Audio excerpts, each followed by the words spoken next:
भगवान श्री कृष्णचंद्र जी ने और भगवान श्री रामचंद्र जी ने खूब खूब महिमा गाई है इस दैवी संपदा की। अष्टावक्र गीता में एक बड़ा ही प्यारा श्लोक आता है कि शोभायमान कौन होता है, किसकी शोभा है, कौन व्यक्ति तेजस्वी है। अष्टावक्र गीता में आया, सुनने वाले हैं जनक राजा, सुनाने वाले हैं परम ज्ञानी अष्टावक्र जी महाराज। किसकी शोभा है, किसका तेज। निर्मम शोभते धीरः, जो निर्मम है,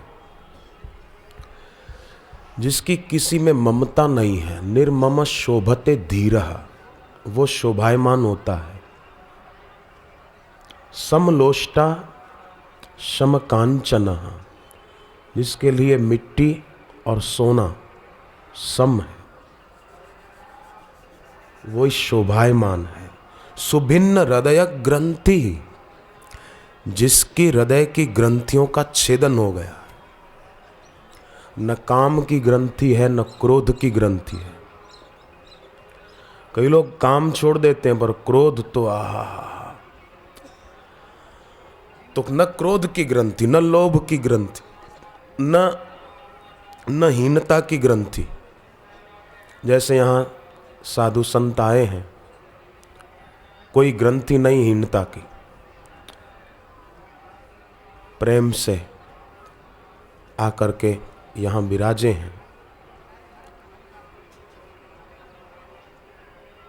तो ये बहुत अष्टावक्र जी की बात कल्याणकारी है कि सुभिन्न हृदय ग्रंथि, जिसके हृदय में कोई ग्रंथि नहीं रही। विनिर्धूत रजस्तमः, जिसका रज और तम चला गया, नष्ट हो गया। निर्द्वंदो नित्य सत्वस्थः, जो नित्य सत्व में स्थित है, न रज है न तम है, सत्व है, परम सत्व है। अष्टावक्र जी कहते हैं वही वास्तव में शोभायमान है। जिसका रज तम धुल गया वो धीर पुरुष ही शोभता है। सच्चा सौंदर्य कौन सा? एक्टर, क्रिकेटर, एक्ट्रेस, ये बाहर से तो दिखने में बड़े सुंदर लगते हैं पर इनका सौंदर्य स्किन डीप जैसा है, चमड़ी की गहराई कितनी, ऐसा है।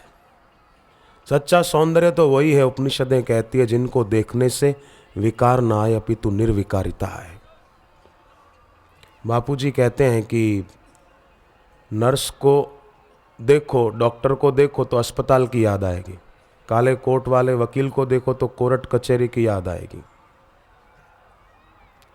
खाकी कपड़े वाले को देखो तो पुलिस चौकी की याद आएगी, परंतु कोई साधु संत महात्मा को देखो तो भगवान की याद आएगी, ईश्वर की याद आएगी।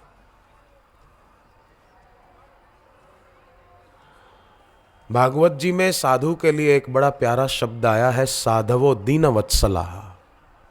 भगवान कृष्ण के पिता वसुदेव जी कहते हैं नारद जी को, साधवो दीन वत्सलाः। साधु कौन? बोले दीन वत्सल।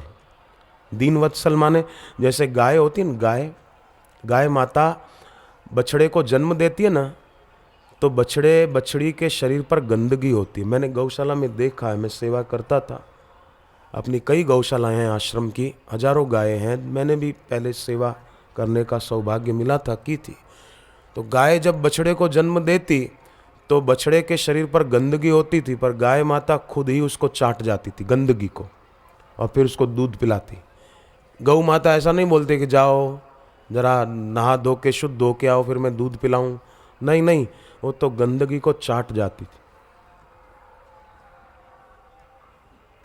और फिर उसको दूध पिलाती थी। ऐसे ही साधु समाज में रहकर समाज और संस्कृति के उत्कर्ष के लिए सेवा कार्य करते हुए गंदगी को दूर करते हैं। सद्गुणों की शोभा सबके हृदय में बढ़े, ऐसा साधु ख्याल रखते हैं। सबका भला हो, सर्वे भवन्तु सुखिनः। तो सच्चा सौंदर्य कौन, सच्ची शोभा कौन सी? जिसके दर्शन से निर्विकारिता है, हृदय की ग्रंथियां सुलझे,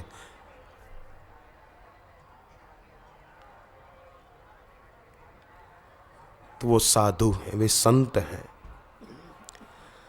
हृदय की ग्रंथि न टूटे, न खुले, तब तक मुक्ति नहीं है। राग विसर्जित न हो, तब तक शांति नहीं है। एक आदमी नौकरी करना चाहता था तो किसी सेठ के पास गया, बोले मेरे को नौकरी पे रखो सेठ जी। तो सेठ ने कहा कि मैं तुमसे एक दो प्रश्न पूछना चाहता हूं। बोले पूछो। सेठ ने कहा कि तुम चोरी करते हो? बोले नहीं, बिल्कुल नहीं। शराब पीते हो? बोले नहीं, सेठ जी नहीं पीता। अच्छा तो तुम सिगरेट पीते हो? बोले नहीं। पान मसाले खाते हो? बोले नहीं, नहीं बिल्कुल नहीं। अच्छा तो तंबाकू खाते हो? बोले नहीं, कभी नहीं खाता। मांसाहार करते हो? बोले नहीं, बिल्कुल नहीं। तो तुम्हारे में कोई ऐब नहीं है? वो बोला कि खाली झूठ बोलता हूं बस, खाली झूठ बोलता हूं। मतलब सब करता है, चोरी भी करता है, शराब भी पीता है, तंबाकू भी खाता है, पान मसाला भी खा रहा है, सब करता है, खाली झूठ बोलता हूं बस। उसी प्रकार एक राग जैसे एक झूठ बोलता है तो सारे दोष आ गए, उसी प्रकार अगर एक राग रूपी दोष है तो सारे दोष आ जाते। राग, आसक्ति, आकर्षण। एक आदमी हॉस्पिटल गया, कहा डॉक्टर साहब मेरे को पूरे शरीर में दर्द बहुत होता है, पूरे शरीर में दर्द होता है। बोले पूरे शरीर में कैसे दर्द होगा? बोले जहां उंगली रखता हूं, यहां उंगली रखता हूं तो दर्द होता है, इधर उंगली रखता हूं तो दर्द होता है, इधर उंगली रखता हूं बहुत दर्द होता है, इधर इस साइड रखता हूं बाएं तरफ तो बहुत दर्द होता है, इधर रखता हूं अरे अरे बहुत दर्द होता है, इधर रखता हूं बहुत दर्द होता है, इधर भी बहुत दर्द होता है, इधर पेट पर नाभि के ऊपर अरे बहुत दर्द होता है, इधर घुटने पर अरे अरे बहुत दर्द होता है, इधर दाएं घुटने पर यहाँ भी दर्द होता है। डॉक्टर साहब जहां मैं उंगली रखता हूं ना पूरे शरीर में दर्द होता है। डॉक्टर ने कहा भले आदमी ऐसा हो नहीं सकता। बोले पर मैं कह रहा हूं आप एक्सरे करो। डॉक्टर ने एक्सरे किया पूरे शरीर का तो पता चला कि खाली ये उंगली पक गई है, बस ये ऊपरी हिस्सा उंगली का ये पक गया, और वो पागल कहे कि सारे शरीर में दर्द है। अब पका हुआ हिस्सा उसको दबाओगे तो दर्द तो होगा ना, और उसको लगता है कि सारे शरीर में दर्द है। सारे शरीर में दर्द नहीं है, खाली उंगली पकी हुई है, एक उंगली पकी हुई, जहां रखता है वहां दर्द हो रहा है। उसी प्रकार एक राग हो, बस जरा सा राग होगा ना तो सारी झंझटें बढ़ जाती। राग, इसके बिना नहीं चलेगा, इसके बिना नहीं चलेगा, इसके बिना नहीं चलेगा। ये राग सारी मुसीबतें पैदा कर देता। इसलिए राम जी ने विभीषण को एक बात कही थी। जब विभीषण जी राम जी के पास आए थे और राम जी ने कहा था मैं तुमको राजा बनाना चाहता हूं, तो विभीषण जी ने कहा था मेरे को राजा बनने की इच्छा ही नहीं, पहले थी, पर आपके दर्शन पाए तो मेरी इच्छा चली गई, मेरे को कुछ नहीं चाहिए। तब राम जी ने कहा समदर्शी इच्छा कछु नाही, हर्ष शोक भय नहीं मन माही, अस सज्जन मम उर बस कैसे, लोभी हृदय बसहि धन जैसे। जैसे लोभी के हृदय में धन बसता है, उसी प्रकार ऐसे सज्जन राम जी ने कहा मेरे मन में बसते हैं जो समदर्शी है, समता में रहते हैं, कभी उद्विग्न नहीं होते। इच्छा कछु नाही, कोई इच्छा नहीं है, हर्ष शोक भय नहीं मन माही। तो हो गया, अष्टावकर जी कहते हैं ना निर्ममा शोभते धीरः, जो निर्मम होता है, ममता रहित होता है, वो शोभायमान होता है, जिसके हृदय की ग्रंथियां खुल गई। इसका यौगिक नाम है अनाहत चक्र। कुंडलिनी योग में 7 केंद्र है ना, इसमें ये चौथा है बीच में हृदय में, इसको बोलते हैं अनाहत चक्र। यहां से चाहे तो ऊपर उठे और चाहे तो नीचे गिरे, विकारों में गिरे, चाहे तो निर्विकारिता में ऊपर उठ जाए। और बहुत बढ़िया बात है, एक ध्यान देने की बात है, नीचे के तल पर सदैव बने रहना संभव नहीं है। पानी के अंदर आदमी कितनी देर रह पाएगा बताओ? पानी के अंदर नीचे आदमी ज्यादा देर नहीं रह पाएगा, ऊपर ज्यादा देर रह सकता है, अंदर नहीं रह सकता। कोई पानी में डुबकी लगाकर एकदम तल पर चला जाए तो कितनी देर रह पाएगा? केवल छू कर आ जाएगा, पर ऊपर जितना चाहे उतना रह पाएगा। तो निम्नतम है मूलाधार और श्रेष्ठतम है सहस्त्रसार। व्यक्ति काम में सतत नहीं रह सकता, क्रोध में सतत नहीं रह सकता, लोभ में सतत नहीं रह सकता, परंतु निष्काम निरपेक्ष वो सतत रह सकता है।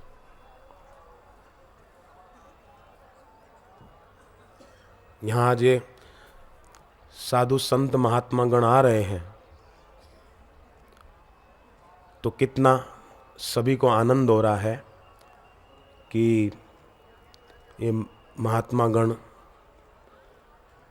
यहाँ पधार रहे हैं। खुशी की बात है। सभी साधु संतों का फिर से हम सभी स्वागत करते हैं, उनका अभिनंदन करते हैं कि बड़ी कृपा की कि यहाँ पधारे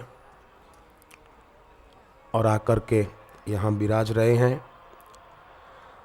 तो अनाहत चक्र, हृदय केंद्र, भावों की शुद्धि। और देखो सीढ़ी होती है ना, सीढ़ी से आदमी नीचे भी उतर सकता है और सीढ़ी से ऊपर भी चढ़ सकता है। ऊपर जाने की सीढ़ी अलग नहीं होती, वही सीढ़ी होती है घरों में, उसी सीढ़ी से ऊपर भी जाते हैं और नीचे भी आ जाते हैं। सीढ़ी एक ही होती है, पर दिशा बदल जाए तो आदमी ऊपर चला जाता है, दिशा बदल जाती नीचे आ जाता है। उसी प्रकार सत्संग से, ध्यान से, भगवान नाम जप से, हरि नाम जप से व्यक्ति चाहे तो ऊपर जा सकता है, ऊंचा उठ सकता है, और चाहे तो फिर पतन की खाइयों में भी गिर सकता है। मर्जी इंसान की है। भगवान ने स्वतंत्रता दी है, अब उसकी कहां वो शक्ति खर्च करता है वो जाने। तो ममता नीचे ले जाती है प्रेम को, और समता ऊपर ले जाती है, समता ऊंचा उठा देती है। इसलिए भगवान ने संतों को तो गीता जी में पढ़ा होगा, दूसरे अध्याय का 40वां श्लोक है भगवत गीता का। भगवान कृष्ण ने क्या प्यारी बात कही। दूसरे अध्याय के 40वें श्लोक में भगवान कहते हैं, नेहाभिक्रमनाशोस्ति प्रत्यवायो न विद्यते स्वल्पमप्यस्य धर्मस्य त्रायते महतो भयात्। नेहाभिक्रमनाशोस्ति प्रत्यवायो न विद्यते, माने समता रूपी धर्म का थोड़ा सा भी पालन करो तो उसका प्रत्यवाय नहीं होता, उल्टा फल नहीं होता। कर्मकांड में भूल रह जाए तो उल्टा फल हो जाता है। जैसे इंद्र को मारने वाला बेटा हो, यज्ञ कराया जा रहा था, भागवत जी की कथा है, पर ब्राह्मणों ने बोलने में थोड़ा इधर उधर किया तो इंद्र से मरने वाला बेटा हो गया, वृत्रासुर का जन्म हो गया। तो कर्मकांड में जरा सी भूल हो तो उल्टा फल हो सकता है। पर भगवान कृष्ण कहते हैं गीता जी में, समता रूपी धर्म का थोड़ा सा भी पालन किया जाए तो उसका उल्टा फल नहीं होता। और जरा सा भी करे, स्वल्पम अप्यस्य धर्मस्य त्रायते महतो भयात्, महान भय से रक्षा हो जाती है, महान भय से।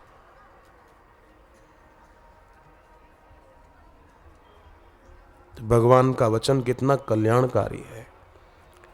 अष्टावकर जी कहते हैं कि एकांत निर्जन स्थान में जैसे फूल खिले तो सुगंध बिखरती है, उसी प्रकार जब प्रेम ऊपर उठता है, ममता में नहीं समता में, तो जीवन से सुगंध उठती है, जो आ जाए उनको मिलती है, आत्मज्ञानी महापुरुषों के संपर्क से मिलती है। उज्जैन में कुंभ था ना, इस बार नहीं पिछली बार का, तो एक श्रीपाद बाबा थे, शायद महात्माओं ने नाम सुना हो तो, श्रीपाद बाबा बड़े ऊंचे योगी संत थे। उज्जैन का कुंभ 1992 का पूरा हुआ, उसके बाद बापूजी वृंदावन पधारे थे, तो श्रीपाद बाबा वहाँ आए थे, मैं तब वहीं था। तो श्रीपाद बाबा बापूजी को बता रहे थे कि उज्जैन के कुंभ में मैं जिस तरफ साधु संत बैठते थे वहीं उनके बीच आकर चुपके से बैठ जाता था बापूजी, और सत्संग सुन के फिर खिसक जाते थे। बड़े उच्च कोटि के महापुरुष थे। अभी उन्होंने शरीर छोड़ दिया, ब्रह्मलीन हो गए, परंतु सत्संग के प्रति बोले बड़ा आदर, बड़ा आनंद आता है सत्संग में। स्वामी रामसुखदास जी महाराज जी भी बोलते थे कि आत्मज्ञानी महापुरुष के तात्विक वचन सुनने से बड़ा लाभ होता है। अयोध्या में सत्संग था बापूजी का, तो कई संत महंत मंडलेश्वर पधारते थे, तो महंत नृत्य गोपाल दास जी वे भी रोज आते थे और खूब प्रेम से आखिरी तक बैठे रहते थे। सत्संग पूरा होता, उस बापूजी पधारते जाते, उसके बाद मिलकर जाते थे बापूजी से। फिर एक बार मैं गया था उनके वहाँ दर्शन करने को, मिलने को, प्रसाद लेकर के, तो उन्होंने कहा कि अब जल्दी जल्दी बापूजी से कहना अयोध्या में पधारे, सत्संग होता रहे। अच्छा है। महंत नृत्य गोपाल दास जी महाराज। तो सत्संग के प्रति, भगवान नाम के प्रति रुचि, ये तो साधु संतों का स्वभाव ही होता है। अष्टावकर जी कहते हैं सर्वत्राण वधानस्य न किंचित वासना रदि मुक्तात्मनो विस्तृप्तस्य तुलना के न जायते। मुक्तात्मनो विस्तृप्तस्य तुलना के न जायते। सर्वत्राण वधानस्य न किंचित वासना रदि, जो सर्वत्र उदासीन है, सर्वत्र उदासीन। उदासीन माना उदास नहीं, उदासीन, उदासीन, ऊंचे पद पर जो आसीन हो गया उसे उदासीन कहते हैं। ईश्वर में, भगवान में जिसकी बुद्धि प्रतिष्ठित हो गई, जो प्रतिष्ठा नहीं चाहता पर प्रतिष्ठित होना चाहता है, जिसको प्रतिष्ठा विष्ठा तुल्य लगे और प्रतिष्ठा की चाह न करके प्रतिष्ठित हो जाए, तस्य प्रज्ञा प्रतिष्ठिता। अष्टावकर जी कहते हैं जो सर्वत्र उदासीन है, जिसके मन में किंचित भी वासना नहीं है, ऐसे तृप्त हुए मुक्त आत्मा महापुरुष की तुलना किससे हो सकती है? वो अतुलनीय है, अद्वितीय है, अपूर्व है। लोकत्रयेप्य अप्रतिम प्रभाव, जिसका अप्रतिम प्रभाव है, ऐसे मुक्त आत्मा महापुरुष की तुलना किससे की जाए?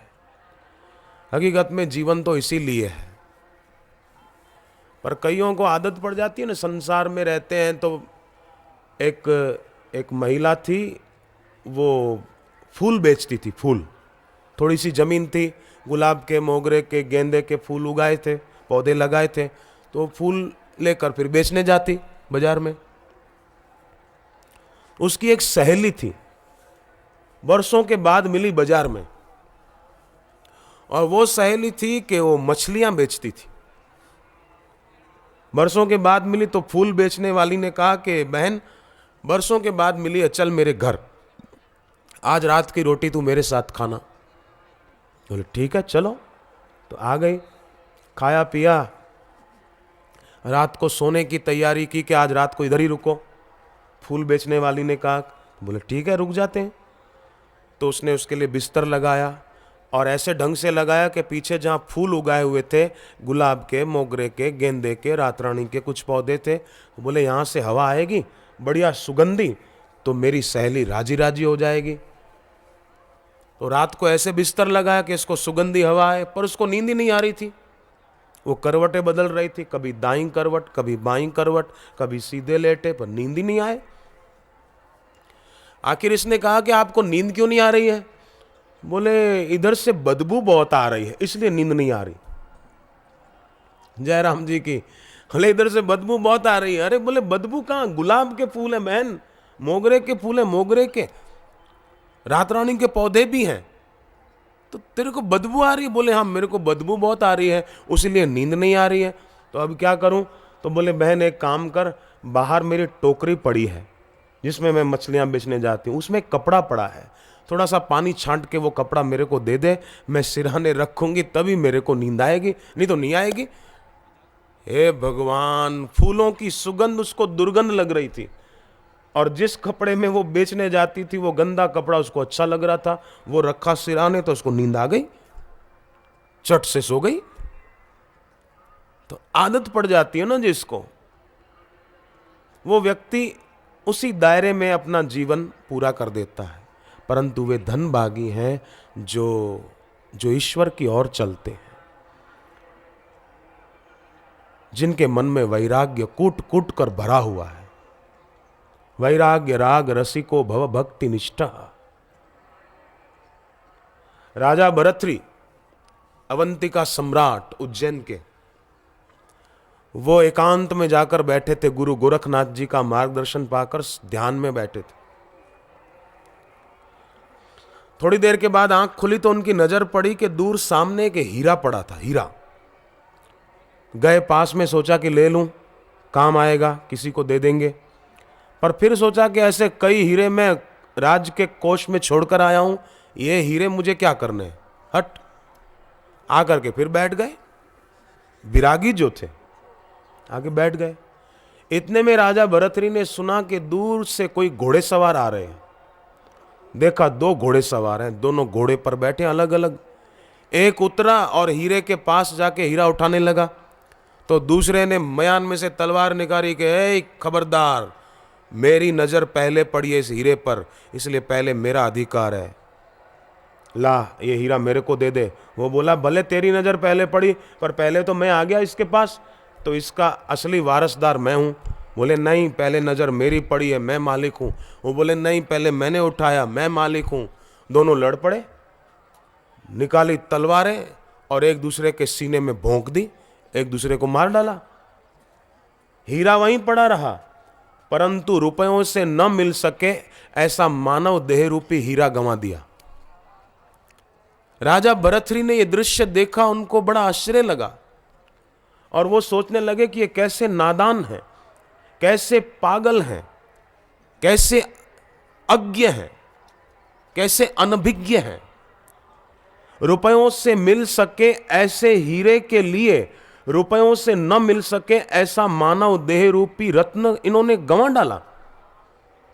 सुंदर मानव देह यह पायो रतन अनमोल, कौड़ी मोल न खोइए मान गुरु के बोल। लोग गंवा देते हैं। आयु रूपी संपदा को वो संपदा पाने के लिए गंवा देते हैं जो एक दिन संपदा सिद्ध नहीं होती, विपदा सिद्ध होती है।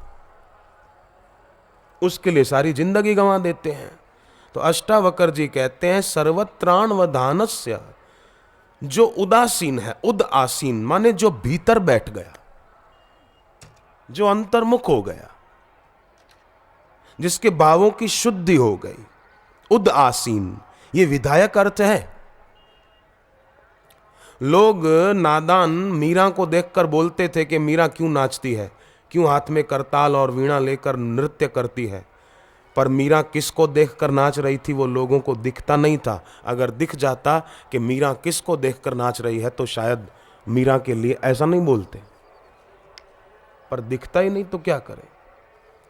भक्त को भीतर जो रस मिलता है तो बाहर फिर कुछ भी रस पूर्ण नहीं लगता। हीरे जवाहरात असली मिल गए तो कंकड़ पत्थर कोई क्यों उठाएगा। तो उदासीन सर्वत्राण वधानस्य माने सब ओर से उसका ध्यान हट गया, भीतर हो गया। इससे बड़ी शक्ति प्राप्त होती है, बड़ी शक्ति प्राप्त होती है। अंग्रेजी में 2 शब्द हैं, कॉन्सेंट्रेशन और सेंटरिंग। कॉन्सेंट्रेशन माने एकाग्रता और सेंटरिंग माने केंद्रण, भीतर केंद्रित होना।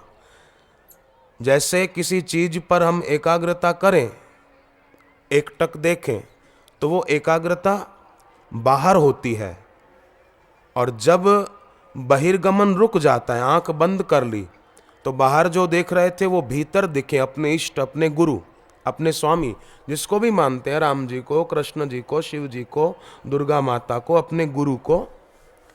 तो जब बहिर्गमन रुक जाए और भीतर दिखने लग जाए तो वही सेंटरिंग, केंद्रण, भीतर देखना।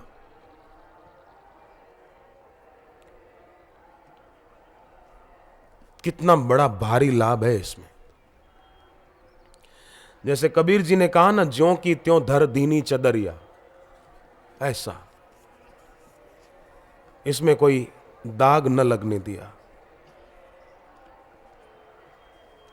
पूज्य बापू जी पहले एक दृष्टांत सुनाते थे सत्संग में कि एक चोर था, वो चोरी करने गया पास के गांव में, और कुछ मिला नहीं तो एक घोड़ी बंधी थी, एक घोड़ी, वो ही खोल ली रस्सी और लेके चलता बना। आ गया अपने गांव। 2-4 दिन के बाद पास के गांव में मेला था, पशु मेला, पशुओं की बिक्री होनी थी, तो ले गया बेचने के लिए घोड़ी। अब चोरी का माल था तो निर्भीक होकर नहीं बोल रहा था, दबी हुई आवाज में बोल रहा था, अरे भैया घोड़ी लेनी है क्या? घोड़ी? अरे घोड़ी किसको लेनी है भैया, आ जाओ घोड़ी लेने वाले, घोड़ी किसको लेनी है? तो एक आदमी बड़ा चलता पुर्जा था, बड़ा होशियार था, वो समझ गया कि ये चोरी का माल है, इसीलिए ऐसी दबी हुई आवाज में बोल रहा है। तो उसने कहा कि भैया क्या भाव में दोगे, कैसे दोगे, जरा रुबाब से बोला। तो वो थोड़ा चोर और थोड़ा डर गया।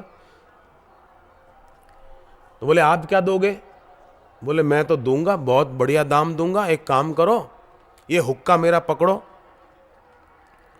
और मैं घोड़ी पर बैठकर एक चक्कर लगा के आता हूं, देखता हूं घोड़ी भागने में कैसी है, उसके हिसाब से पैसे दूंगा। ये हुक्का पकड़ तू मेरा। चोर के हाथ में हुक्का पकड़ाकर वो आदमी घोड़ी पर बैठकर गया गया गया गया, ऐसा गया कि आया ही नहीं।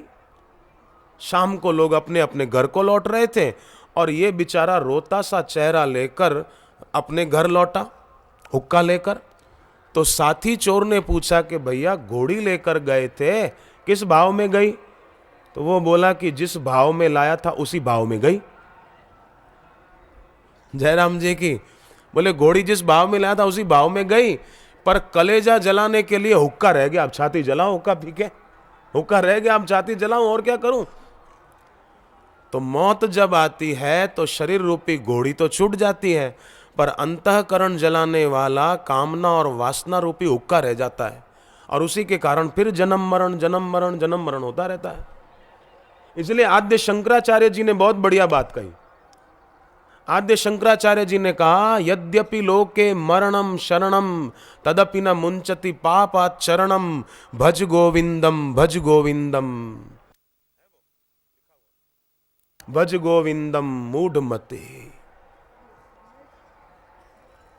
अंगम गलितम पलितम मुंडम दशन विहीनम जातम तुंडम, वृद्धो याति गृहीत्वा दंडम तदपि न मुंचति आशा पिंडम, भज गोविंदम भज गोविंदम गोविंदम भज मूढ़मते। बाल वयस सब खेल गंवाई तब तो रहा नहीं कुछ ज्ञान, तरुणावस्था की मादकता में केवल तरुणी का मान, वृद्ध भय तब रात दिवस है नाना चिंताओं का गान। मानव तन पाकर किया न परमेश्वर का गान, भज गोविंदम भज गोविंदम गोविंदम भज मूढ़मते। तो अष्टावकर जी कहते हैं, जिसके हृदय में किंचित भी वासना न रही। जैसे किसी आदमी को सिर दर्द रहता हो, समझो बहुत सिर दर्द होता है, तो वो क्या करे जिससे सिर दर्द ना हो, तकलीफ मिट जाए उसकी, तो हाथ की पहली उंगली अंगूठे के ऊपरी हिस्से पर लगा दे और बाकी की 3 उंगलियां सीधी रखे। तो हमारे अंगूठे का जो ऊपरी हिस्सा है उसमें एक पॉइंट है, जैसे स्विच बोर्ड होता है ना घर में, ट्यूबलाइट की स्विच अलग, बल्ब की स्विच अलग, पंखे की स्विच अलग होती है, ऐसे ही हमारे मस्तिष्क से जुड़ी हुई एक पिट्यूटरी ग्रंथि है, उसका एक्यूप्रेशर पॉइंट अंगूठे के ऊपरी हिस्से पर है।